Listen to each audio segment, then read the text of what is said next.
a carta aos Gálatas 15, tá? Comentando a carta aos Gálatas 15. O tema hoje é a bênção de Abraão. A bênção de Abraão.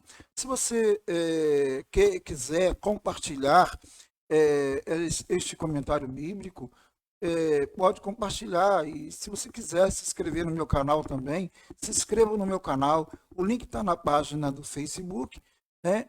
E quem está no YouTube está aí diante de você, tá bom? Ronaldo Viana S. Ponto. Gálatas 3, do 13 ao 20. Nós lemos o 13 no comentário passado. Cristo nos redimiu da maldição da lei, quando se tornou maldição em nosso lugar, pois está escrito: maldito todo aquele que for pendurado no madeiro. E é exatamente isso que aconteceu com Cristo, né? Cristo nos redimiu da maldição da lei, da impossibilidade de salvar-nos a nós mesmos, né? Porque era impossível, e é impossível isso, tá? E a lei, ela mostrava, ela deixava bem patente os nossos pecados. E a nossa incapacidade de cumprir a lei arrisca e alcançar o que pode ser chamado de justiça, né? Ou justificação. Então, isso era impossível. Então, foi preciso que Jesus Cristo vir ao mundo, né?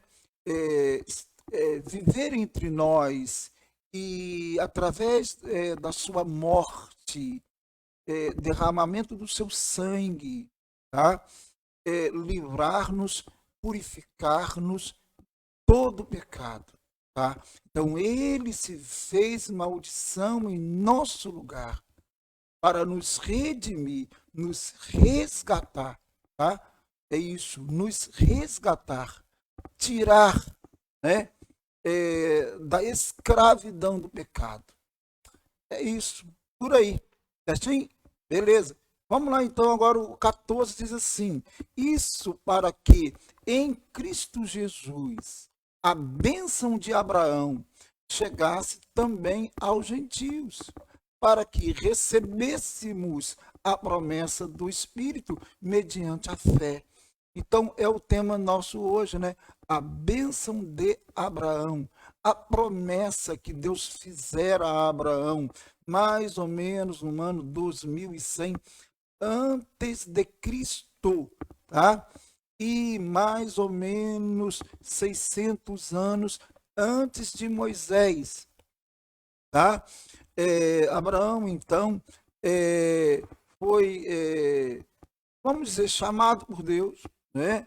Ele, pela fé, creu em Deus, tá? E ele foi para Canaã, e isso é fé, tá? E Abraão, então, faz parte dos chamados patriarcas. E aí eu posso dizer que temos aí o próprio Abraão, temos Isaac, temos Jacó, né? Temos as 12 tribos. Da tribo de Judá vem o libertador, vem o Salvador, que é o Messias, o Cristo, tá?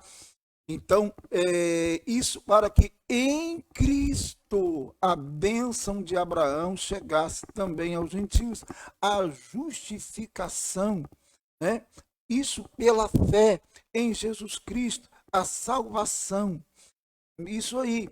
Vamos agora ao 15, diz assim: irmãos, Paulo falando, irmãos, humanamente falando, tá? Ninguém pode anular um testamento depois de ratificado, depois de confirmado, nem pode acrescentar-lhe algo.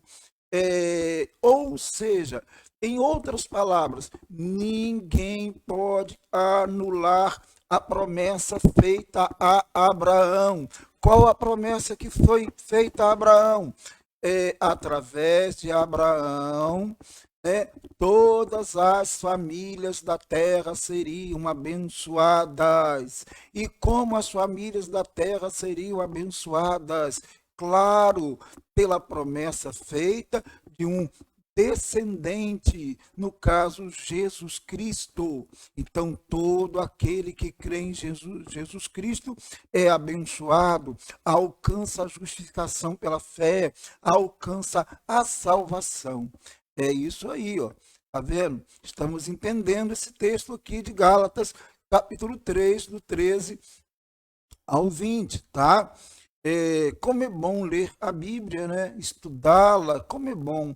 Bom, o verso 16 diz assim: assim também as promessas foram feitas a Abraão e ao seu descendente, claro, Cristo, né?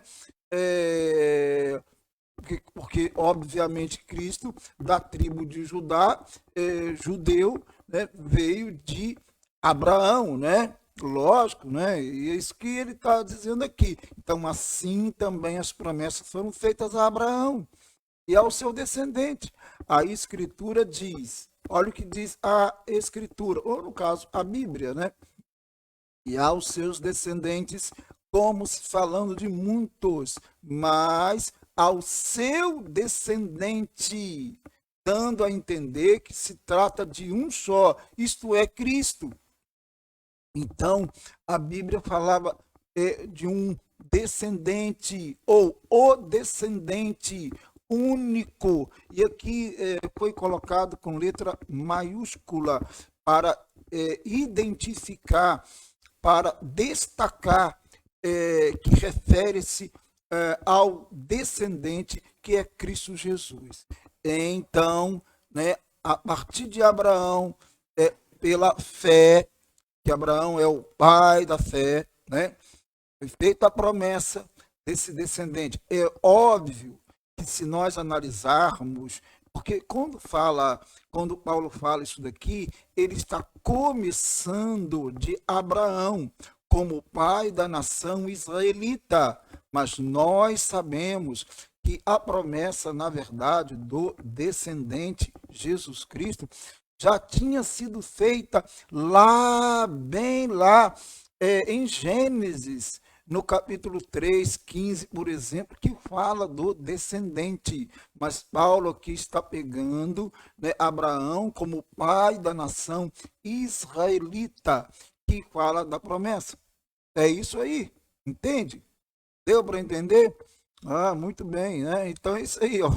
Então, ao seu descendente, dando a entender que se trata de um só, ou seja, apenas através de um, Jesus Cristo, o Messias, o Salvador, todas as nações da terra, todas as famílias da terra seriam abençoadas, ou serão abençoadas, né? Aqueles que creem em Cristo, óbvio, claro, certo? Muito bem. Agora também nós vamos ao 17, que diz assim, quero dizer isso. Aí ele vai colocar 2 pontos, ele vai dizer o que ele quer afirmar.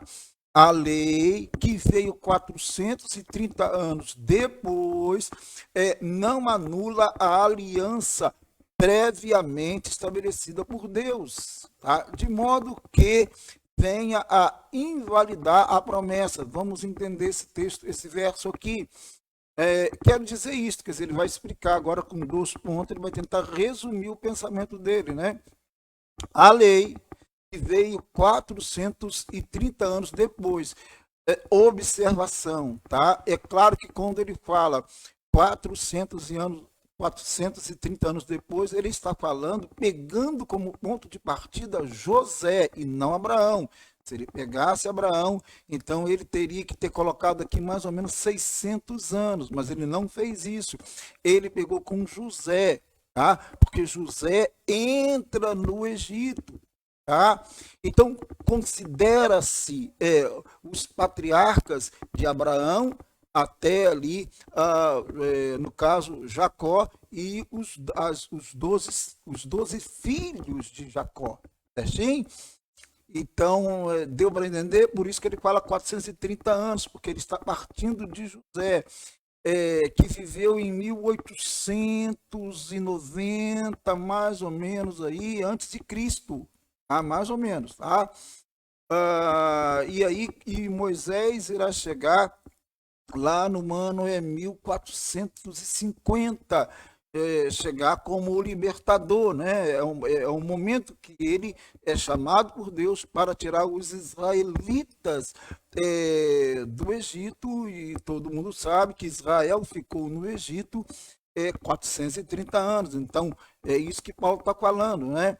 Então, partindo de José, então, quando ele entrou no Egito, né, até Moisés, 430 anos, esse é o sentido aqui. Ele não está pegando, ele não está começando, tendo como ponto de partida a pessoa de Abraão, mas os patriarcas, tá? E aí sim, 430 anos. Então, voltando o texto aqui, a lei que veio 430 anos depois, no caso, poderia ser colocado dos patriarcas, não anula a aliança previamente estabelecida por Deus, ou seja, não anula a aliança feita com Abraão, de abençoar, né, todas as famílias da terra. Foi uma promessa que Deus fez a Abraão e ele creu, né?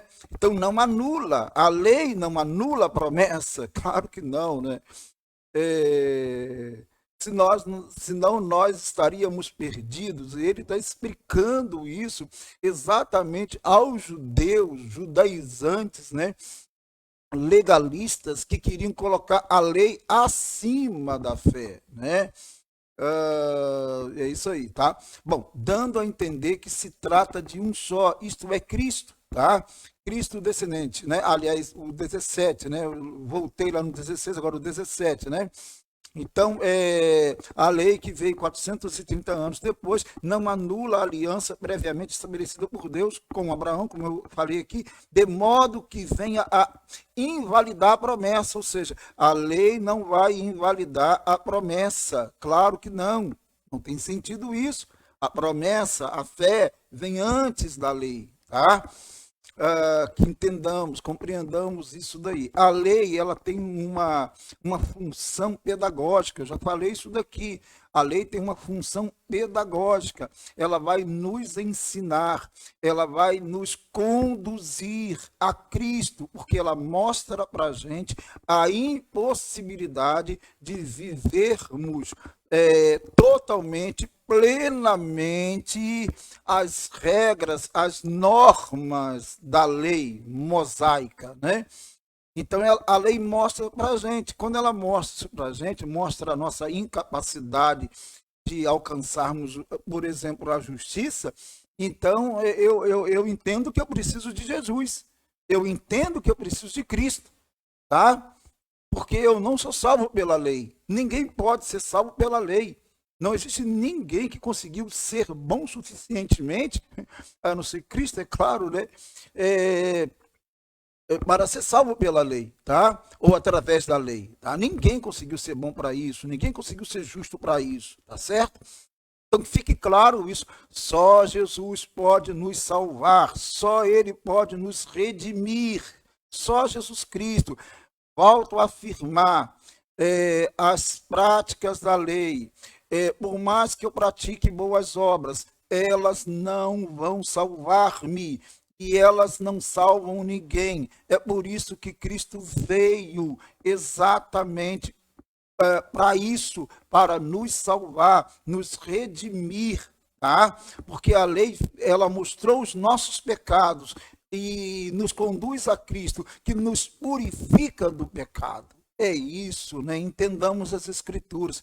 Aliás, é para isso que a gente está aqui, né? Para poder tentar explicá-la. É isso daí. Deus abençoe. Eu vou ter que parar aqui por causa do horário, né? Mas Deus abençoe em nome de Jesus, tá? Amanhã, se Deus permitir, voltarei, tá? E se você gostou desse comentário bíblico, então compartilhe e se inscreva no meu canal. O link está aí, tá bom? Ronaldo Viana S. Deus abençoe. Vamos orar. Deus, muito obrigado porque estamos em tua presença mais uma vez. Nós louvamos o teu nome, nós te exaltamos, nós declaramos que tu és o nosso Deus.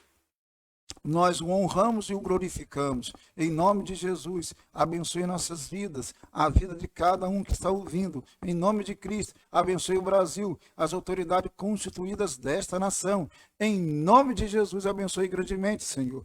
Amém e amém. Amém? Deus abençoe, tá? Deus possa abençoar a sua vida, a sua família, em nome de Jesus. Grande abraço.